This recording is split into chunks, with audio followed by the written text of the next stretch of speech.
We are now on the PPSSH Domain 2, Managing School Operations and Resources.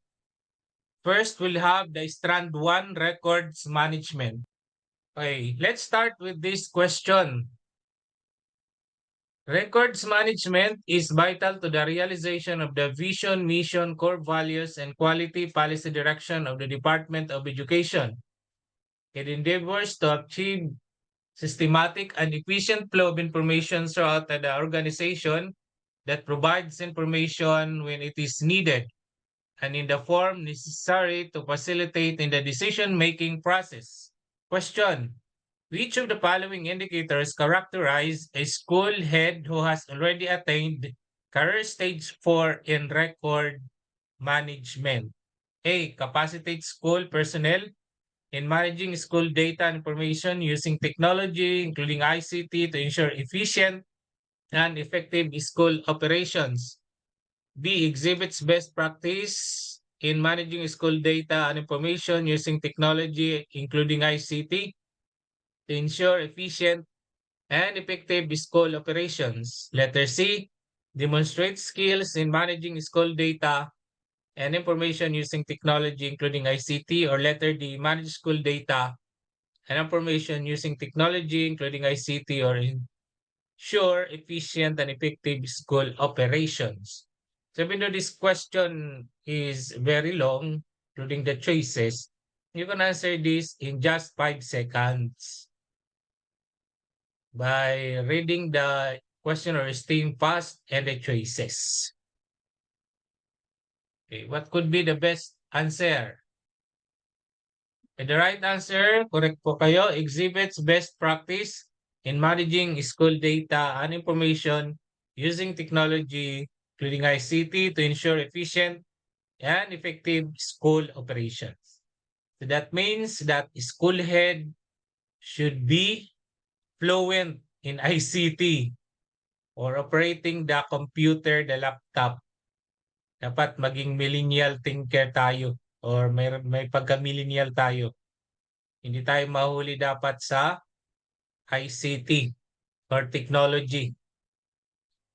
Ito po ang strands 2.1 records management, the different career stages. So it's clear there, encourage their career stage 4, exhibit best practice in managing school data and information using technology, including ICT, to ensure efficient and effective school operation. But before you can have the best practice, you have to demonstrate skills in managing school data and information using technology, including ICT, and manage school data and information. Of course, capacity school personnel in managing school data and information using ICT. Republic Act 9470 is otherwise known as what? Republic Act 9470 is otherwise known as National Archives po ito of the Philippines Act of 2007. So Republic Act 9470 is otherwise known as the National Archives of the Philippines Act of 2007. So it is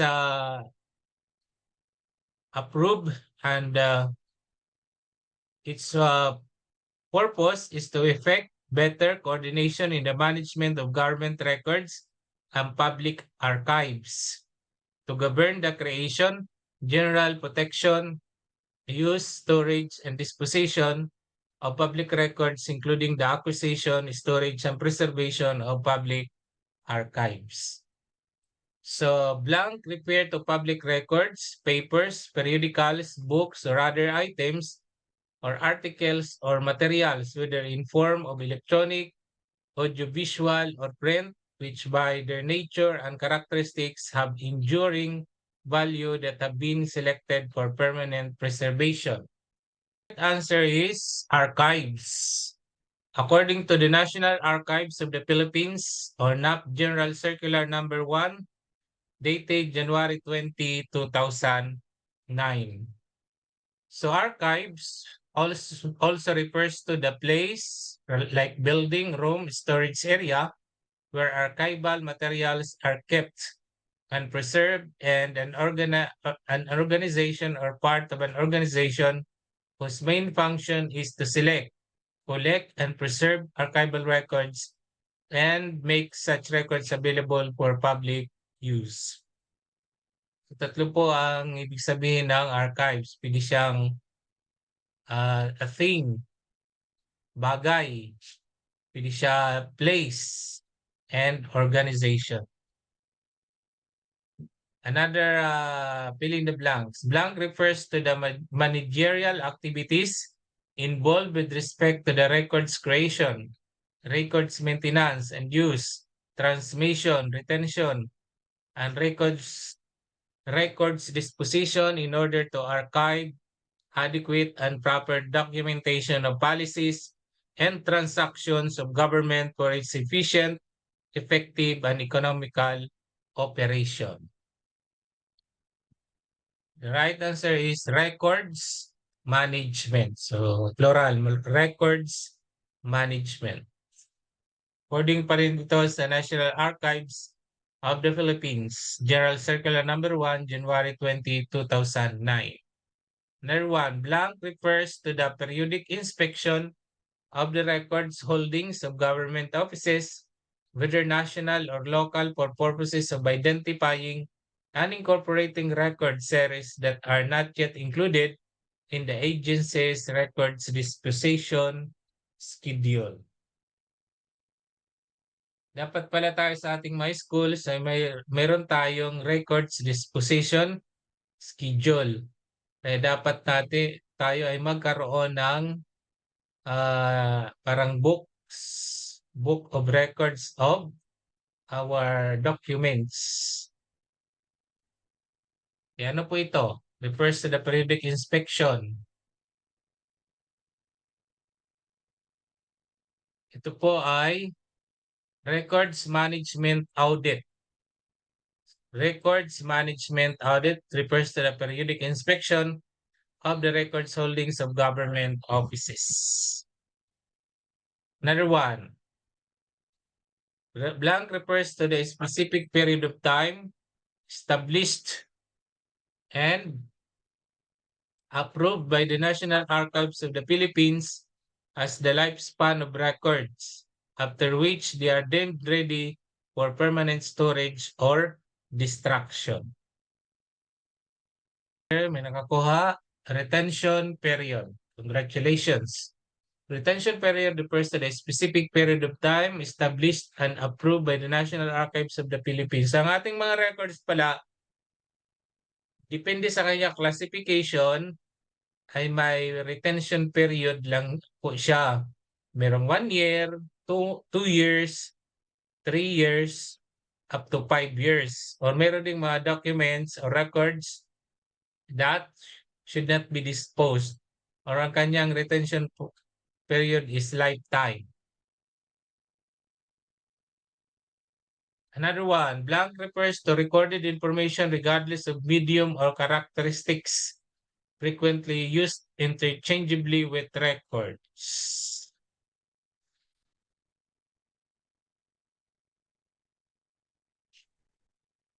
Okay, the answer is document. Document. Okay, another one. Blank refer to record or classes of records in any form, in whole or in part, created or received, whether before or after the effectivity of RA 9470, the government agency in the conduct of its affairs, and have been retained by that government agency or its successors as evidence or because of the information contained therein. Public records, correct. Question, which of the following public records should not be disposed? Which of the following public records should not be disposed, or ang kanyang retention period is lifetime? Take public records that are involved in any case until they are finally decided upon or settled. Financial records that are subject of audit by the Commission on audit until they are post-audited and finally settled. Issuances like debit order and debit memoranda, attendance monitoring sheets.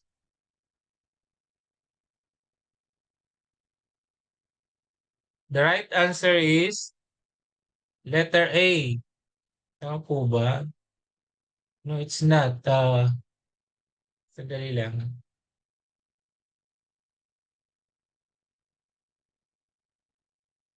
Should be letter B.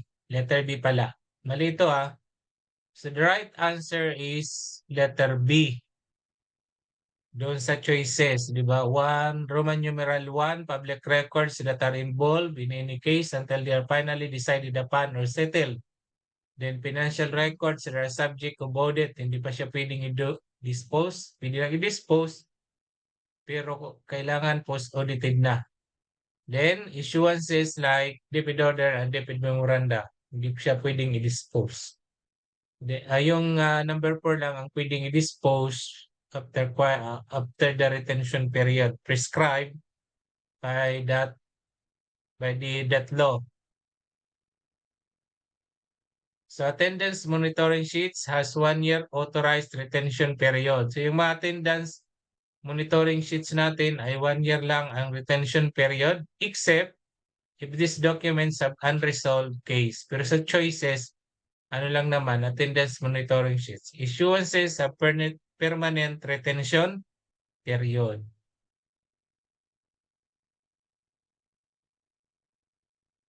Okay.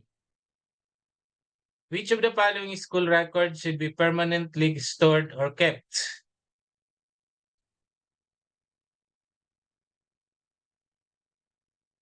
Permanently stored or kept.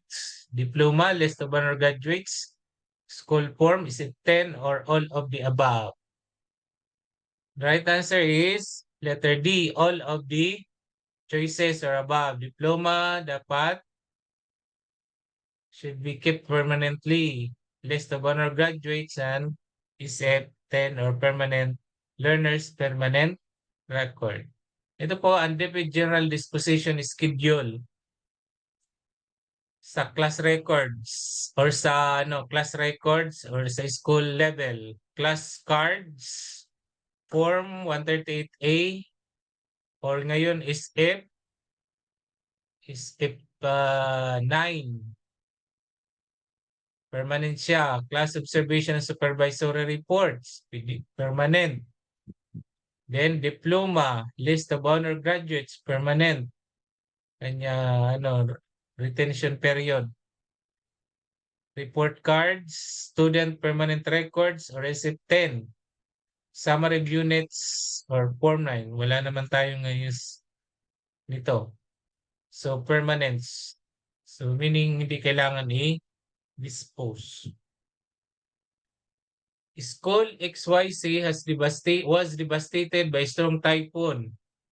Many of its school records were submerged in the flood. The school head decided to dispose of the damaged documents, which could not be restored anymore. From which of the following offices or agencies does the school head ask permission? Schools Division Office, DepEd Regional Office, National Archives of the Philippines, Commission on Audit.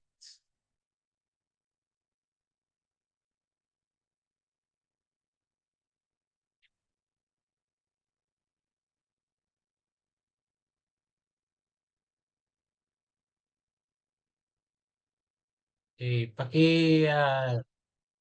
lang yung sagot.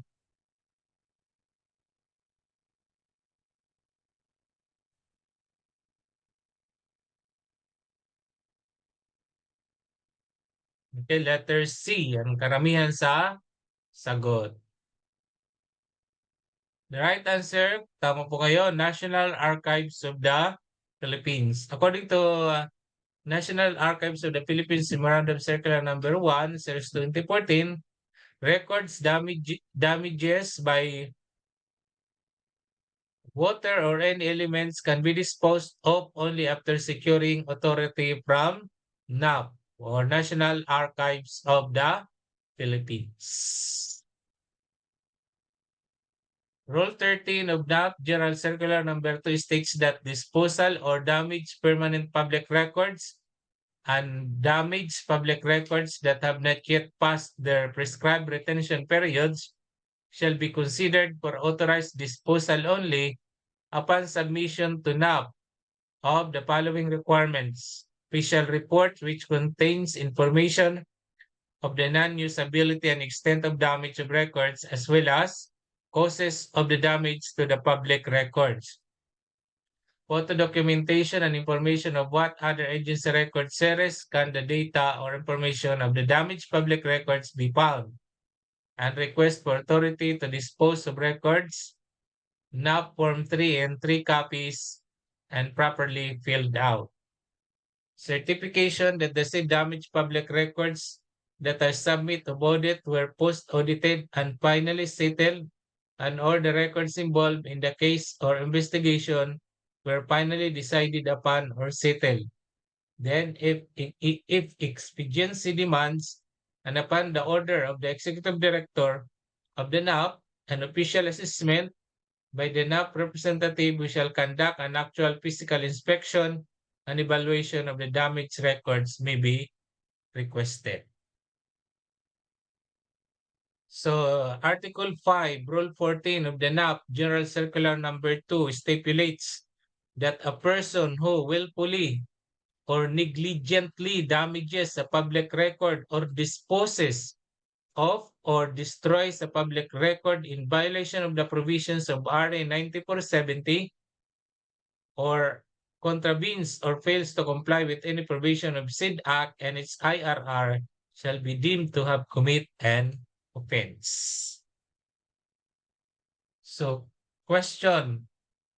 According to the guidelines on records recovery and disposal, which of the following is the correct way of drying water damage records? A. Air dry water damage records under the sunlight. B. Air dry water damage records away from sunlight. C. Do not use electric fans in drying the water damage records. Or D. Use electric iron in drying water damage records to save them from fading.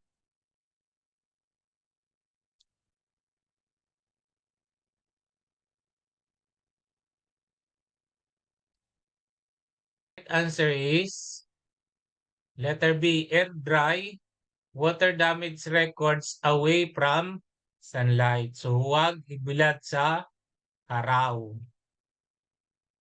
So in restore, next question.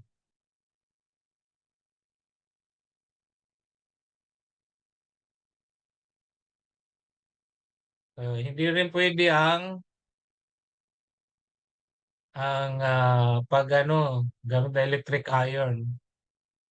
Pwede naman gumamit ng electric fan, pero kailangan hindi nakatutok ang electric fan sa record. Okay, next question. In restoring the damaged public records, what should the school head must do first?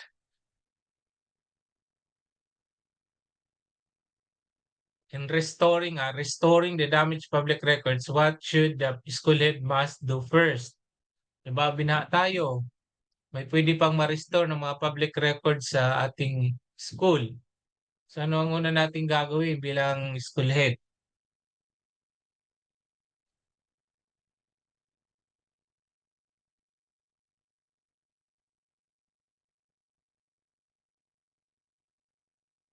Okay, letter B, D. Okay, the right answer is letter B, coordinate with the National Archives of the Philippines for technical assistance. Okay. Ito po. The following are the guidelines to facilitate records recovery after disaster. First, only undertake work that will not endanger human lives. Proceed only when everything is safe and secure. Okay. Kailangan safe muna. Clear muna ang lahat sa danger. Then, check every existing remaining records against the agency's inventory of records. So, dapat talaga tayo, meron tayong inventory of records. Parang libro siya ng mga records. Vital records must be prioritized for recovery.